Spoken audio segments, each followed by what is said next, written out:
Vivemos tempos difíceis, por isso devemos entender qual é a importância da espiritualidade cristã em nossa vida e como isso pode influenciar vários aspectos em nosso cotidiano, principalmente nesse tempo de pandemia. Até porque a nossa fé nunca pode estar desligada da nossa vida. Devemos seguir o exemplo de Jesus e buscar a Deus constantemente, tanto nos momentos de aflição quanto nas horas de alegria. Pensando nisso, nós vamos entender a importância da espiritualidade cristã com a irmã Zélia Garcia Ribeiro, religiosa da Congregação das Irmãs da Copiosa Redenção, que conversa com a gente a partir de agora. Irmã Zélia, seja bem-vinda ao programa Pai Eterno. Padre, eu agradeço de coração o convite e me sinto muito bem acolhida por todos vocês. Que Deus possa também abençoar esse trabalho tão lindo, né?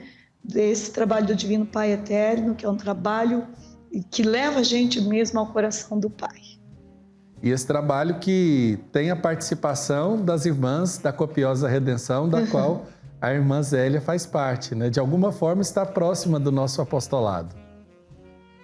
É verdade, é uma alegria a gente poder estar aí com vocês nesse ambiente, que é um ambiente que a gente sabe que tem um pouco do céu, né? A gente não tem dúvida que toda a mística desse lugar nos leva também a uma experiência profunda deste amor de Deus.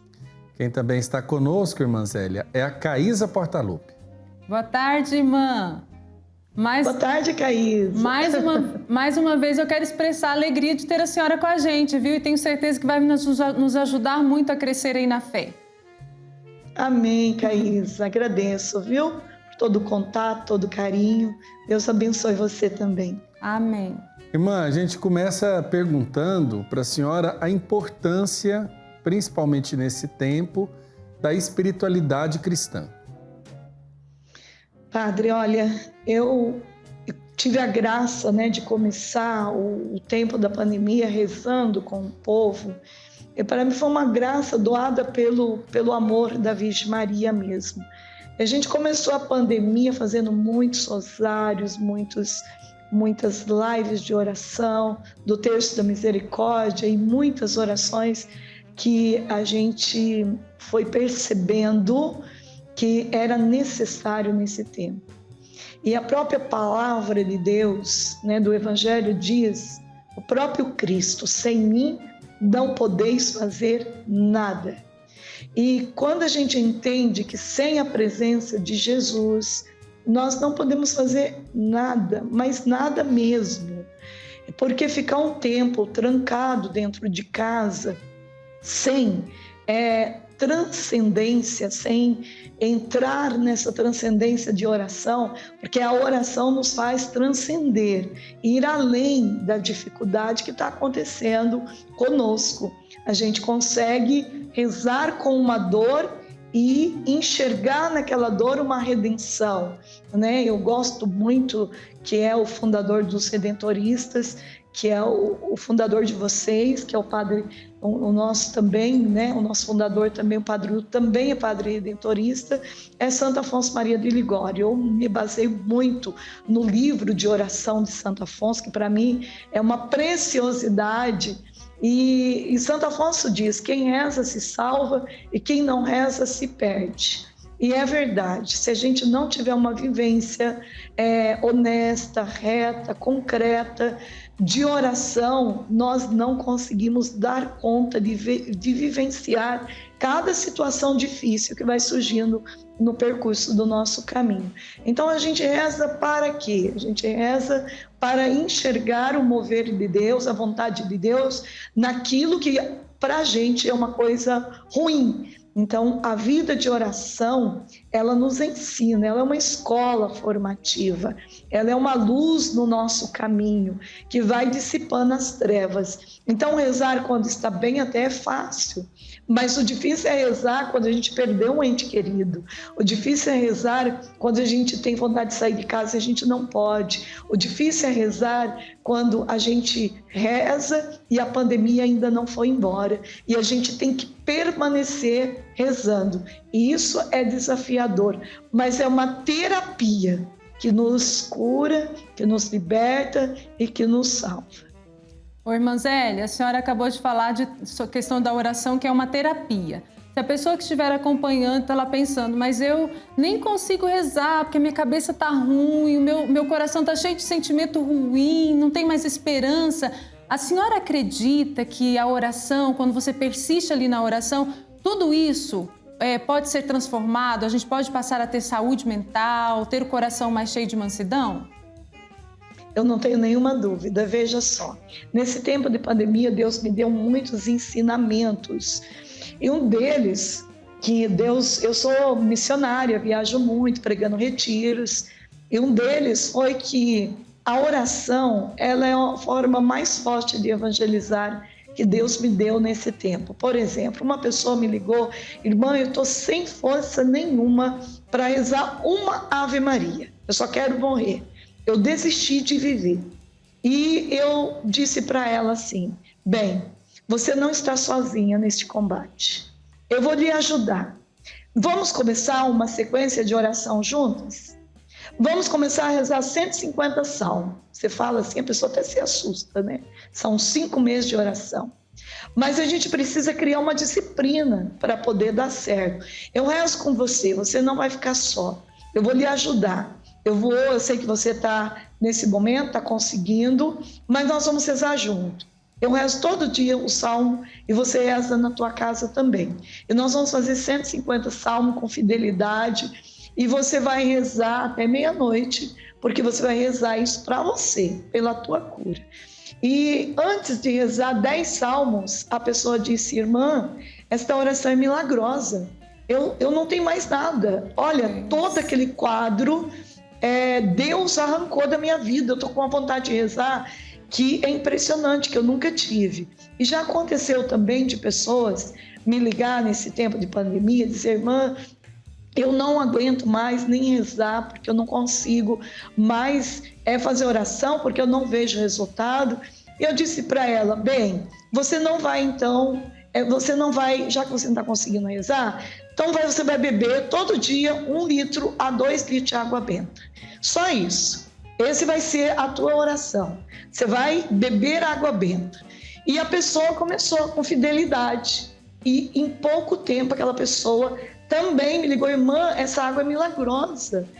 Arrancou todo o sentimento que estava dentro de mim. E agora a minha vida é outra. Agora eu sinto vontade de rezar o rosário. Agora eu sinto vontade de ir à missa. Então, assim, a gente vai trabalhando com as pessoas conforme ela vai conseguindo dar. Se ela não consegue dar agora um rosário para Deus, ela consegue tomar um copo de água, porque a água faz parte da nossa vida, a gente tem que tomar.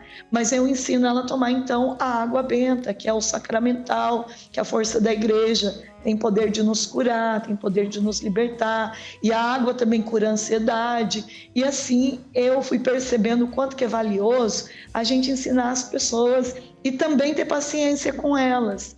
Nem todo mundo consegue hoje rezar uma Ave Maria, mas consegue beber um copo de água benta. Então, vamos exigir dela o copo de água benta. Olha que interessante, irmã. O uso dos sacramentais, ele sempre foi uma prática espiritual muito forte na igreja, né? Esses dias nós estávamos aqui, eu e a Caísa, durante a Semana Santa, falando do significado, por exemplo, da cruz. E muitas pessoas se lamentavam da falta, né? Cruz. Aí, tá vendo? A irmã também usa, né? Oh, que lindo! E aí eu dizia para a Caísa justamente isso, irmã, que todo mundo tem uma cruz em casa. E às vezes a gente não sabe usar bem os sacramentais. E aí as pessoas diziam, mas esse ano nós não teremos o beijo na cruz, eu não vou fazer a minha veneração à Santa Cruz. E aí eu disse, olha, até a cruz que você tem na ponta do rosário, aquela maior que você guarda no seu quarto, na sua escrivaninha, no seu altar, elas também são sinais para que você possa meditar o mistério da paixão do Senhor. De fato, a gente precisa redescobrir esses valores, irmã, para que a espiritualidade esteja mais presente no nosso cotidiano, né? no nosso horário do dia a dia, às vezes durante o trabalho, no intervalo, e não esperar só aquele momento ideal para rezar, né? Sabe, padre, isso é uma coisa muito importante, porque eu disse isso para muitas pessoas também. Você não tem como ir na igreja, não vai estar aberto, você não tem como fazer o beijo da cruz. Por causa da pandemia, não temos como fazer o beijo da cruz.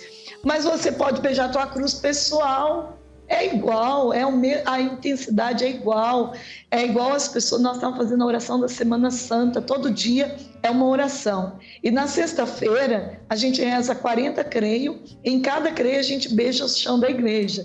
Então com a pandemia a gente não pode fazer isso, talvez não tenha a igreja aberta, mas eu disse para o povo, você vai beijar a tua Bíblia, que Deus é um chão mais santo, tem chão mais santo, mais precioso do que a palavra de Deus. Então, não é motivo para não fazer, né? E quanto mais sacramental você tiver dentro da tua casa, mais revestido da graça você está. Porque o sacramental é o quê? É a bênção da igreja. A igreja abençoa esta cruz, a igreja abençoa esse terço, a igreja abençoa esta água. A força da igreja está dentro do teu lar, na tua vida. E isso é maravilhoso. Muito bom, irmã. É acreditar mesmo no poder da oração, no poder dos sacramentais, que a gente vai crescendo como seres humanos, não é, irmã? O ser humano, ele vive uma vida, às vezes, muito de dar desculpa, né? Não, a igreja está fechada, então eu não preciso ir na missa, Deus quis assim. Não, por exemplo, a gente ficou 7 meses, eu morava em Curitiba, agora eu moro em Ponta Grossa, eu tenho 2 padres para celebrar a missa todos os dias, mas eu morava em Curitiba, nós ficamos 7 meses sem missa. O que a gente fazia? Todo dia a gente arrumava a sala como se tivesse dentro da igreja. A gente colocava a vela acesa, a gente organizava mesmo para participar da missa. Então a gente ligava um dia aqui no Pai Eterno, no outro dia a gente ligava em outro canal. Aonde ia dando os horários para nós íamos ligando. Então a gente participava da missa, a gente ficava de pé, a gente ficava sentado, ajoelhado. A gente entrava mesmo no mistério da missa. Então a gente participou da missa toda Semana Santa, via TV, via online, e nós vivenciamos de verdade aquela experiência. Por quê? Porque era o que nós tínhamos. Então a gente inventar desculpa, eu não vou participar da missa porque a igreja está fechada. Não, tem outros meios. Claro que a gente precisa de comungar, não tem a Eucaristia, vamos fazer a comunhão espiritual como o Santo Afonso Maria de Ligório nos ensinou. E Deus se alegra com a nossa decisão e com as nossas atitudes. E isso que nós temos que fazer. Nesse tempo agora, tem muita gente que não consegue fazer uma confissão, porque não tem acesso ao padre. Pega o livrinho, faça uma oração de renúncia bem feita, e renuncia o teu pecado e toma a decisão de viver uma vida de santidade até você encontrar um padre para poder ele fazer o sacramento da confissão em você. Então o que a gente precisa é reinventar. Se eu não posso de tal jeito, então eu vou fazer de outro jeito. Certo. Irmã, então, diante daquilo que a senhora nos coloca, eu acho interessante porque para tudo nessa vida a gente dá um jeito, exceto para a morte. A gente fala muito isso, né? Fala assim, para tudo nessa vida tem um jeito, exceto para a morte. E aí quando a gente vê muita gente pensando assim, olha, impossibilitados que estamos de ir para a igreja, de rezarmos, como é que a gente cria um ambiente de oração na nossa prática cotidiana? Porque a gente se perde no ócio também, né?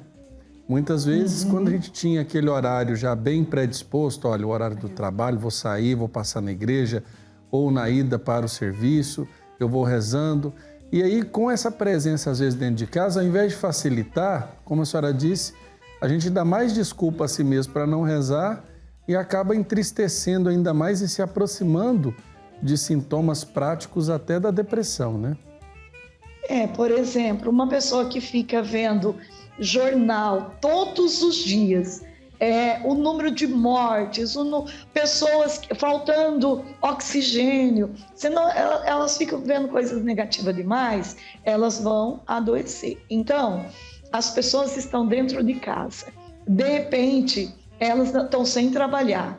elas ficam muito ansiosas. A ansiedade das pessoas cresceram muito. Então, eu vejo por mim, irmã Zélia, no primeiro dia que entrou a pandemia, eu sou missionária, viajo muito, prego muito, em contato com multidão de pessoas, gente, o tempo todo. Na hora que eu soube que eu ia ficar em casa, eu comecei as lives, eu comecei a rezar com o povo. Comecei a rezar e comecei a ter mais tempo para adorar o Senhor, mais tempo para ler bons livros. Então, eu penso que vocês que estão em casa deveriam usar o tempo para isso. Primeiro, para ler. As pessoas não lêem mais bons livros. A leitura, ela acalma. A leitura, ela liberta. Livros de santo, livros da doutrina da igreja. Aproveitar o tempo para ler a Bíblia. A palavra de Deus, ela é um caminho de oração, de libertação.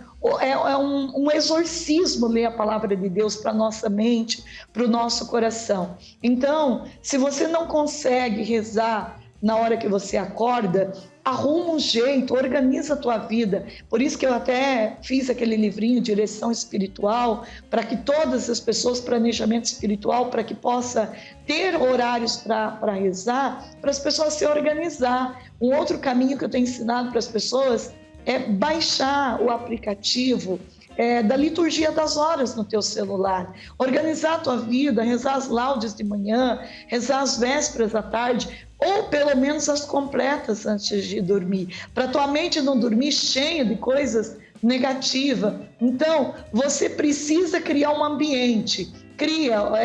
Tem até aquele filme Quarto de Guerra, um filme maravilhoso, que aquela mulher, ela criou um quartinho onde ela podia parar a vida dela e lutar contra as forças do mal que estavam entrando na vida dela e rezar com autoridade. Nós precisamos criar uma capelinha, um ambiente, um altar, um ambiente que você possa entrar e ficar a sós com Deus, falar com Deus, rezar, colocar ali também para Deus as tuas angústias, um lugar que você possa escutar Deus pela palavra, por um meio de uma rede como essa, né, do Divino Pai Eterno, que são coisas boas o tempo todo. Vou parar aqui, o que Deus está falando comigo aqui, através, né, desta TV, através desse padre, o que Deus está falando através desta missa comigo, o que Deus está falando através desse terço. Eu vou parar minha vida aqui, eu quero escutar Deus. Eu faço muito isso. E o que acontece? Gente, é maravilhoso. Olha, eu nunca trabalhei tanto igual nesse tempo de pandemia. Eu digo para vocês, se antes eu trabalhava, agora meu trabalho ficou 3 vezes mais. Então não tem tempo para ter depressão, ansiedade, nada disso. Porque a gente está o tempo inteiro fazendo o bem para alguém. E quando a gente faz o bem para alguém, a gente faz o bem para a gente mesmo. E isso que é fantástico. Ô, irmã, a senhora falando, eu estou aqui pensando. A oração, ela realiza algo maravilhoso na nossa vida. A oração, ela transforma a nossa vida, mas ao mesmo tempo, ela exige o nosso esforço também. E quando eu falo isso, eu penso, vamos supor, na pessoa que está lá muito triste, angustiada, mas se a gente ficar no quarto, com tudo fechado, a casa tudo fechado, não ter uma atitude de levantar, de fazer algo, de dividir o meu dia, de ter aquele horário para rezar, de ter aquele horário que eu vou fazer algo bom para minha família, eu vou continuar triste. Eu tenho que ter uma atitude, não é, irmã? Você falou tudo. É isso que talvez eu mais trabalho com as pessoas. Rezar, gente, não é uma coisa fácil, é uma decisão, é um esforço constante. Eu falo para vocês por mim. Tem dia que a gente não está com vontade de rezar, mas tem que rezar. É uma necessidade do nosso ser, rezar. É uma comunhão com o Eterno, com Deus Todo-Poderoso. Cristo ressuscitou, eu fui batizada, eu recebi a marca de profetismo, a marca de dizer para mim mesmo que eu posso tudo naquele que me fortalece, que eu consigo. Ah, irmã, eu não consigo rezar um rosário. Consegue. Isso é desculpa para você não ser firme e fiel no teu compromisso. Você diz que não consegue rezar um rosário, mas quanto tempo você fica no WhatsApp? Quanto tempo você fica em coisas que não te levam a uma eternidade? Você precisa entender que a oração, ela te prepara para um dia encontrar com Deus. Então, se você não investe na tua casa eterna e está fazendo um investimento, um esforço naquilo que vai ficar na terra, então você está sendo uma pessoa imprudente. Está construindo a tua casa sobre a areia. Então, todo mundo está rezando por você. Eu vejo aí o mover da igreja, de padres, de bispo, de irmãs, de leigo, rezando pela conversão do mundo. E em cada missa, nós somos colocados sobre o altar de Deus. Então, nós não podemos ficar inventando desculpa que ninguém me ama, ninguém gosta de mim, ninguém ora por mim. O que falta é uma decisão, uma atitude de tomar posse da tua graça. Deus ressuscitou. Pare de ficar aí dizendo que você não consegue. Não, Deus ressuscitou, Ele está vivo. E Ele nos deu esse presente, Ele nos deu essa autoridade para vencer qualquer situação difícil. Então, não faça do teu problema maior do que a ressurreição de Cristo, porque não é. Mas diga para o teu problema, para a tua dificuldade, que Cristo ressuscitou, está vivo, e você vai vencer. Olha o Salmo 90.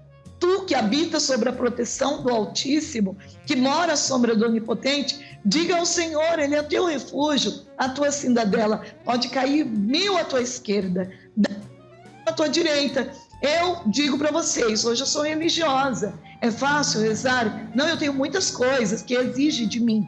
Mas antes de eu ser religiosa, eu tinha faculdade, eu tinha casa, eu tinha trabalho também fora. E todos os dias eu ia à missa 2 vezes ao dia. Então, eu ia fazer adoração na igreja, eu rezava a palavra de Deus, eu rezava o rosário todo dia. Então, não inventa desculpa para não rezar, mas diga para o Senhor, me ajude, eu quero, me ajude a rezar. E o Espírito Santo, que veio sobre a Imaculada Virgem Maria, virá sobre você e dará a você essa decisão. Se você ficar aí deitado nesta cama, nada vai mudar. Mas se você colocar na tua cabeça, eu vou levantar, eu vou colocar minha máscara, eu vou dar uma volta, nem que for aqui na frente da minha casa, pronto, você já está ajudando você a vencer este mal.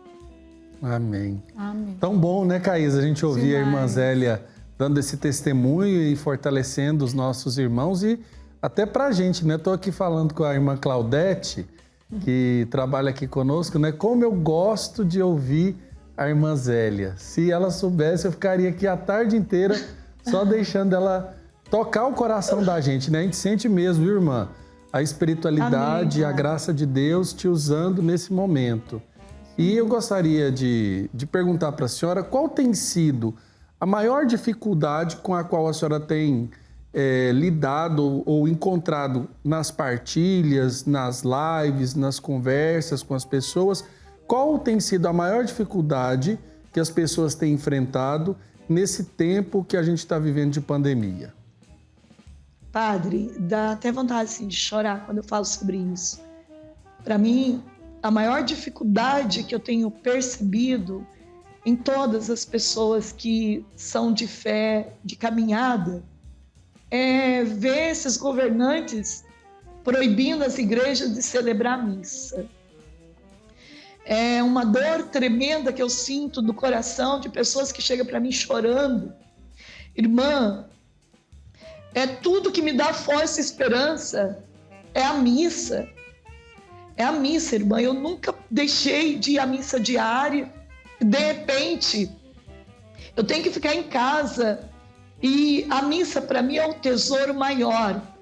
E eu vejo homens, assim, chegando para mim, jovens, chorando. Irmã, reza, porque eles encontram na gente uma esperança. Reza para que os nossos governantes permitam que os padres celebrem as missas. Porque é verdade que a missa é a necessidade mais importante do ser humano. A gente percebe que realmente as igrejas, nesse tempo de pandemia, foi o lugar que eu percebi com maior zelo e cuidado pela vida do povo. E a gente viu, eu fui em mercado, que eu não vi o mesmo cuidado, a mesma preocupação que um padre tinha e tem dentro da igreja com os fiéis. Todo zelo. Então, é uma luta. Eu tenho rezado muito, pedindo ao Espírito Santo que possa mandar governantes que tenham uma conexão com o céu, que entenda que essa pandemia vai ter um fim, sim. Mas se houver conversão, se houver a libertação do pecado, se houver confissões mais verdadeiras, se nós realmente orarmos como Deus fez na cidade de Nínive. Vai lá, Jonas, diga para o povo que eles precisam se converter, fazer jejum, penitência. Então, nós vamos conseguir, sim, a graça do término da pandemia, de menos morte, pela conversão, meus amados, pela libertação do pecado. É isso que vai pôr fim na pandemia. Enquanto houver desunião, briga, discórdia, confusão, o egoísmo, não tem como a justiça de Deus, a misericórdia de Deus agir em favor do ser humano. Então nós precisamos ainda pôr muito joelho no chão e rezar para que as nossas igrejas, para que o nosso povo volte a viver de verdade a sua experiência de comunhão eucarística todos os dias. Eu acho que isso é a maior dor do meu coração nesse tempo. Eu acredito que muitas pessoas, ao passarem por isso, até na falta da Eucaristia, irmã, porque nós estamos tendo uma discussão importante, da qual a gente precisa também se manter bem informado, né, do que vai ser decidido no Superior Tribunal Federal sobre quem toma essa decisão. E eu acredito que tudo isso, assim como toda e qualquer dor que a gente atravessa, vai passar. Eu acho que essa tem que ser a esperança do coração de quem acredita. É aquela perseverança do intervalo entre o sepultamento e a ressurreição. Eles estavam escondidos por medo dos judeus. Às vezes nós estamos nesse momento, sabe, nessa fase ainda. Porque muitas vezes durante a quaresma a gente falou que, olha, as pessoas elas estão vivendo uma grande quaresma. 40 dias, liturgicamente falando, foram estendidos para mais de um ano. Pessoas mais dentro de casa, pessoas sentindo falta daquilo que tinham acesso com facilidade. E agora é um momento da gente tomar consciência desse valor. Se a pessoa pode ir à igreja, mesmo que não presencialmente para participar da Eucaristia, que as comunidades também encontrem meios, né? Aqui, por exemplo, em Goiânia, nós temos igrejas onde é feita a distribuição da Eucaristia durante vários horários do dia. A pessoa chega lá, tem um ministro da Eucaristia, ela vai comungar. Ela participou da Eucaristia, por exemplo, da missa pela TV. Sim. Mas aí ela se dirigiu à igreja, que às vezes não pode ter a aglomeração, mas que está aberta para a adoração, que está aberta para a recepção da Eucaristia, desde que não gere aglomeração. Eu acho isso muito importante porque também é um momento da criatividade nossa. Como a senhora bem disse, em vários momentos. Mas a gente precisa também olhar esses frutos desse tempo, digamos assim, difícil, desse deserto que a gente está sentindo, né? Padre, a gente vê duas situações. O povo que sente a saudade e que faz esse esforço, né, de participar da missa via online e de aonde tem a Eucaristia para ser oferecida, eles vão. Aonde a igreja está aberta, eles vão, adora Jesus. Mas a gente vê também um outro povo que com medo de voltar, de ir, medo, né, de pegar a doença. Então nós temos essas duas realidades hoje, né? Aqueles que têm sede, que são mais ousados, e aqueles que ainda têm muito medo. Então, por isso, essas pessoas que ainda têm muito medo, o convite que eu faço para vocês é que reze em casa. É que não fique sem rezar por nada, porque se ficar sem a vida de oração, sem a leitura da palavra de Deus, sem o rosário, sem fazer aquilo que a igreja está permitindo neste momento, aí você vai se afundar mesmo numa depressão, num caminho de doença, talvez até pior do que a Covid, que é a doença da depressão, que mata também. Então, a gente precisa cuidar agora para não ter uma doença mental. Então, nós temos que cuidar da nossa saúde o tempo inteiro. E, para mim, o caminho de oração, o caminho de leituras, principalmente leituras boas, de ver filmes bons, de santos, de ver programa de televisão bons, isso para mim é o caminho que vai fazer você se permanecer forte, saudável, para quando passar esse período, você vai ser muito melhor, vai dar muito mais valor a uma missa do que antes. Então, se você está fazendo o caminho da transcendência agora, você vai conseguir voar muito mais alto depois dessa pandemia, dar passos mais concretos de conversão do que antes da tua vida, antes da pandemia. Claro que nós precisamos entender que nós nunca vamos ter o tempo que a gente tinha antes. Para mim, assim, tudo vai ser novo. Tudo vai ter que ter limite, nós não vamos ter uma missa com 1000 pessoas, talvez uma missa que vai demorar 3 horas, então tudo vai ser mais rápido, tudo vai ser com menos gente. Vai ser uma readaptação que nós vamos conseguir ter se nós tivermos uma vida de oração e obediência também aos nossos bispos, aos nossos sacerdotes, e tudo isso vai funcionar bem. Amém. É isso mesmo. Muito bom. É bom demais conversar com a irmã, não é, Padre Wellington? É claro. Nossa, eu tô aqui pensando, por exemplo, tá aqui pensando em tudo que a irmã tá falando. Tá todo mundo aqui pedindo, olha, convida a irmã para vir para a TV Pai Eterno. Tá todo mundo aqui falando, olha, traz a irmã para a TV. Falei, ó, vamos... Ai, padre, vai ser uma alegria, padre. Olha, irmã, a senhora já... Padre já sabe do meu amor por você, né? Tem um amor muito grande. Amém. Já de anos, e é uma alegria poder estar contigo aqui. E irei, sim, com muita alegria aí, né? Na TV do Pai Eterno, porque para mim, nós fazemos parte, né? Isso junto mesmo. com vocês dessa missão. Irmã, a gente está caminhando para o final da nossa entrevista. Eu queria que a senhora deixasse uma mensagem para o coração daqueles que estão acompanhando a nossa entrevista, estão vivendo tudo isso que a senhora já conhece bem, que não é novidade do que a gente está apresentando aqui. Princípio de depressão, angústia, tristeza, toda essa saudade, essa aridez espiritual que também pega muito a gente, né? Quanto mais tempo a gente fica longe da comunidade, né? É interessante isso. O ressuscitado se manifesta na comunidade. Quando a gente está longe, a gente fica, parece que devendo aquele momento. Foi assim com Tomé, né?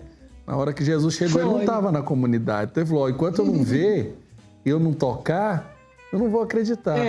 Então eu queria que a senhora deixasse uma mensagem para quem está em casa, angustiado com esse momento, mas precisando aquecer-se na espiritualidade. Eu quero que você aprenda que esse tempo, como dizia um sacerdote, Deus está fazendo um reajuste. Deus está ajustando as coisas. É um tempo talvez difícil, mas o tempo que está por vir vai ser um tempo de muita alegria, de muita bênção, de muita esperança. Muitos estão aprendendo a rezar nesse tempo. Muitos estão aprendendo a dar valor para o trabalho nesse tempo que ficou sem o trabalho.